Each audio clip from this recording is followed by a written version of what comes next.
Преподаватели и члены ученого совета университета собрались на внеочередное заседание. Но в этот день в программе не было предусмотрено рассмотрение привычных для данного мероприятия вопросов.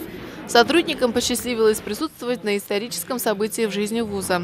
14 марта между нашим Башкирским государственным педагогическим и Уральским государственным педагогическим университетами был подписан договор о творческом сотрудничестве.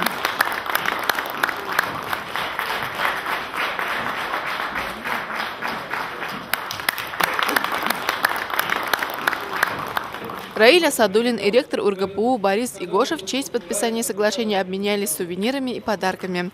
Ректор Екатеринбургского университета с восторгом принял национальный музыкальный инструмент курай и башкирский мед. В качестве ответа в презента он передал университетской библиотеке книги, изданные уральскими коллегами, что вызвало большой интерес наших преподавателей. В ходе заседания Борис Игошев презентовал Уральский государственный педагогический университет. Члены ученого совета ознакомились с достижениями одного из лидирующих вузов России. При этом гость отметил, что наш университет в некоторых областях даже опережает УрГПУ.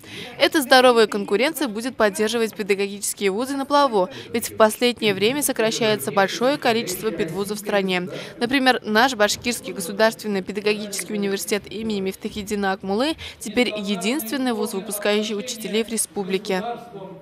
Целью данного соглашения является разработка образовательных совместных программ, осуществление академического обмена преподавателями и студентами. У наших студентов появится уникальная возможность пройти обучение в одном из лучших педагогических вузов. Также студенты смогут прослушать лекции ученых Уральского государственного педагогического университета, не выходя из стен родного вуза.